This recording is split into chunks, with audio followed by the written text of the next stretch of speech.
इस new year cake को बनाने में सिर्फ 2 मिनट लगेंगे। जी हाँ, बहुत ही आसान है इसे बनाना। बिना मैदा के बनाएंगे इसे नॉर्मल आटे के साथ में। रेसिपी बहुत ही आसान है, वीडियो को ध्यान से पूरा ज़रूर देखें अच्छे रिजल्ट के लिए। तो सबसे पहले मैंने यहाँ पे 1 कप दूध लिया है और इसी में 1 चम्मच हम डाल देंगे विनेगर। अगर आपके पास मेजरिंग कप्स नहीं है तो नॉर्मल आप कोई भी कप या कटोरी सेट कर लीजिए, उसी के हिसाब से आप मेजरमेंट ले सकते हैं। उसके बाद आधा कप इसमें हम डाल देंगे शुगर। पाउडर शुगर है, नॉर्मल चीनी को पीस करके हम इसको पाउडर शुगर में यूज़ करेंगे। उसके बाद 1/4 कप इसमें ऑयल ले लेंगे। कोई भी आप ऑयल ले सकते हैं, बटर या घी भी ले सकते हैं, लेकिन आपको कोई स्मेल वाला तेल जैसे कि सरसों वगैरह का तेल नहीं इसमें यूज़ करना है। बिना स्मेल का कोई भी आप ऑयल या बटर घी यूज़ कर सकते हैं। उसके बाद इसे अच्छे से मिक्स कर लें। आप किसी फॉक या चम्मच किसी भी चीज़ से आप इसे अच्छे से मिक्स कर लें। इन सब का अच्छे से मिक्स होना ज़रूरी है ताकि जो शुगर, ऑयल और जो मिल्क है वो अच्छे से मिक्स हो जाए। इसमें जो हमने विनेगर ऐड किया है वो इसे फर्मेंट होने में काफ़ी हेल्प करेगा। अब उसके बाद हम इसमें फ्लेवर के लिए वेनिला एसेंस डाल रहे हैं, क्योंकि हम इसे वेनिला फ्लेवर में बनाने वाले हैं। उसके बाद एक कलर के लिए मैंने इसमें ग्रीन एडिबल कलर यूज़ कर रही हूँ। ये टोटली ऑप्शनल है, आप इसे स्किप भी कर सकते हैं नॉर्मल वाइट कलर में अगर आप बनाना चाहते हैं। तो बेसिक हमारा वेट इंग्रेडिएंट्स रेडी है। अब इसी में ही हम आटा ऐड कर देंगे। 1 कप आटा ऐड किया है। ये नॉर्मल आटा है जिस पे हम घर पे रोटी बनाते हैं ना, वही वाला आटा है। 1 चम्मच इसमें बेकिंग पाउडर ऐड कर देंगे और 1/4 चम्मच हम इसमें बेकिंग सोडा ऐड कर देंगे। उसके बाद चुटकी भर इसमें नमक ऐड कर देंगे। नमक ऐड करने से कुछ भी जो मीठा है वो बहुत अच्छा बैलेंस मिठास देता है। इसे अच्छे से छान लें ताकि जो सारा है इसमें एक एयर पास हो जाए और अच्छे से उसके बाद हम इसे मिक्स कर लेंगे। क्योंकि हम इसमें बेकिंग पाउडर और बेकिंग सोडा मिक्स कर चुके हैं तो इसे बहुत ज़्यादा आपको रफली मिक्स नहीं करना है, हल्के से कट फोल्ड मेथड से ही इसे मिक्स करें। तो अभी कंसिस्टेंसी मुझे थोड़ी सी ड्राई लग रही है, तो इसलिए मैं आधा कप इसमें नॉर्मल रूम टेम्परेचर का दूध इसमें ऐड कर रही हूँ। तो टोटल 1 कप आटे से हमने जो इसमें केक बनाया है उसे बनाने के लिए हमें 1.5 कप जो है नॉर्मल दूध यूज़ किया है। अब ये दूध आपको यहाँ पे नॉर्मल टेम्परेचर पे ही, रूम टेम्परेचर वाला ही यूज़ करना है, गर्म नहीं यूज़ करना है, क्योंकि हमने इसमें बेकिंग पाउडर वगैरह डाल दिया है ना। तो अगर हम इसमें गर्म दूध ऐड करते हैं तो उसकी प्रोसेसिंग अभी से शुरू हो जाएगी। तो इसलिए गर्म ना डालें, ना ही चिल्ड डालें, नॉर्मल रूम टेम्परेचर वाला ही डालें। अब हमारा बैटर तैयार है। तो जिस भी टिन में आप इसे बेक करना चाहते हैं, मैंने यहाँ पे एक छोटा सा बोल लिया है। ये माइक्रोवेव सेफ बोल है। आप कोई भी कांच का बोल या कोई भी माइक्रोवेव सेफ बर्तन ले सकते हैं, लेकिन उसे अच्छे से ग्रीस ज़रूर कर लें ताकि हमें डीमोल्ड करना आसान हो जाए। आप यहाँ पे बेकिंग पेपर का भी यूज़ कर सकते हैं। अब ये सारा बैटर हम इस बोल में ट्रांसफ़र कर देंगे। अगर आपके पास माइक्रोवेव नहीं है तो नॉर्मल आप इसे कढ़ाई में भी बेक कर सकते हैं, नीचे स्टैंड रख के, लेकिन उस प्रोसेस में थोड़ा ज़्यादा टाइम लगेगा। नियर अबाउट 15 से 20 मिनट लग सकते हैं, क्योंकि क्वांटिटी केक की कम है। लेकिन माइक्रोवेव में ये सिर्फ 2 मिनट में बन के तैयार हो जाता है।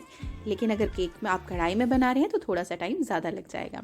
तो अभी आप केक देख सकते हैं 2 मिनट में ही हमारा केक बन के तैयार हो गया है। अभी हम इसमें टूथपिक या फिर कोई भी नाइफ डाल करके देख लेंगे कि ये बिल्कुल अंदर से पक चुका है। तो अभी आप देख सकते हैं ये बिल्कुल क्लीन निकली है, तो इसका मतलब ये अंदर से बिल्कुल अच्छे से बेक हो चुका है।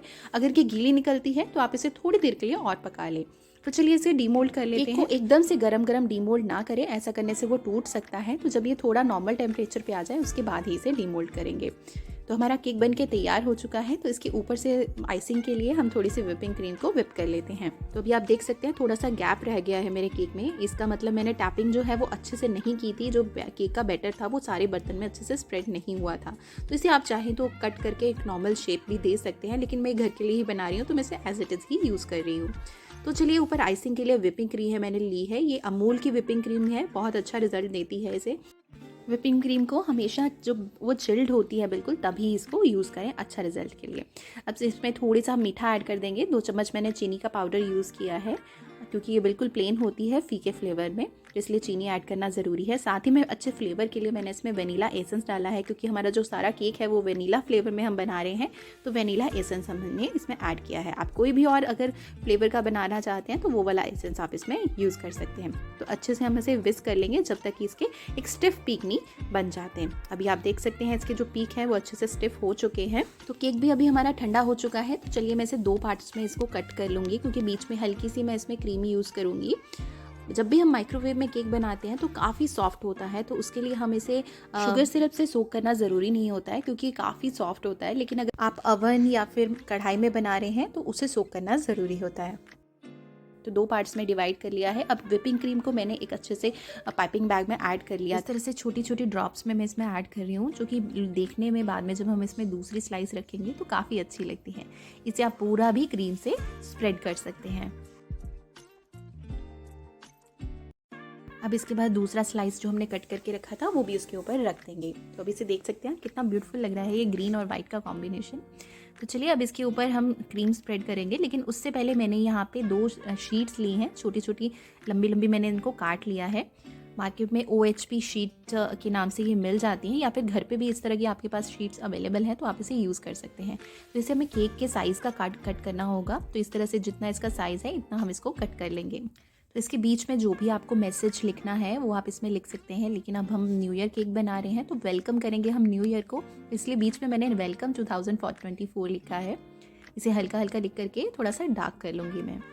लेकिन इस तरह से आप कोई और भी केक बना सकते हैं, लाइक अगर आपको वैलेंटाइंस केक बनाना है, किसी को सरप्राइज मैसेज कुछ बीच में लिखना है तो बहुत ही अच्छा ऑप्शन है ये। तो सबसे पहले केक का ऊपर वाला हिस्सा हम अच्छे से क्रीम से स्प्रेड कर देंगे।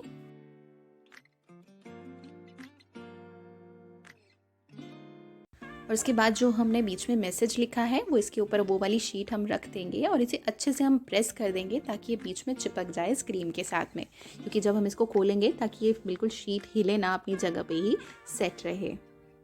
अब इस शीट के ऊपर हम दूसरी शीट जो हमने कट करके रखी थी वो इसके ऊपर बिल्कुल ऊपर ही सेट कर देंगे हम, लेकिन कुछ हिस्सा जो है इसका हम बाहर निकाल के रखेंगे ताकि जब हम इसे इस तरह से खींचेंगे तो वो हाथ में पकड़ने के लिए हमें कुछ पार्ट इसका हमारे पास बाहर रहे। अब इसे भी अच्छे से हम क्रीम से ढक देंगे, अच्छे से छुपा देंगे ताकि ये बिल्कुल भी मैसेज हमें ऊपर से दिखाई ना दे। उसके बाद कुछ क्रीम बच गई थी, उसमें मैंने थोड़ा सा ग्रीन कलर ऐड किया है। आप कोई भी अपनी पसंद का कलर इसमें ऐड करके ऊपर जो आपको मैसेज लिखना है, जैसे कि हम न्यू ईयर का बाय बाय 2023 लिख रहे हैं, तो इस तरह से उसके ऊपर हम लिख लेंगे। लेकिन ध्यान ये रखेंगे जो शीट हमने ऊपर रखी है ना उसी के ऊपर साइड में जो केक का हिस्सा रह गया है उसे आप अपनी मर्जी से डेकोरेट कर सकते हैं। तो देखा आपने कितना आसान था इस केक को बनाना। आप इसे बिना अवन कढ़ाई में भी बना सकते हैं, टाइम थोड़ा सा ज़्यादा लगेगा। तो इस तरह की अगर आपको वीडियो पसंद आई है तो लाइक और शेयर ज़रूर करना। अपने न्यू ईयर या फिर किसी और भी ओकेजन पे आप इस केक को ज़रूर ट्राई करना। अपने एक्सपीरियंस मुझे कमेंट सेक्शन में ज़रूर शेयर करना। आप मेरे इंस्टाग्राम पेज पे भी मुझे पिक्चर जो है वो टैग कर सकते हैं। और इस तरह की और भी डेली वीडियोज़ देखना चाहते हैं बिल्कुल सिंपल इंग्रेडिएंट के साथ बनी हुई, तो चैनल को सब्सक्राइब ज़रूर करें और साथ में बने हुए बेल आइकन को ज़रूर प्रेस कर दें ताकि आप किसी वीडियो को मिस ना कर सकें। तो मिलते हैं कल एक और नई रेसिपी के साथ में। Till then bye bye, take care and happy new year.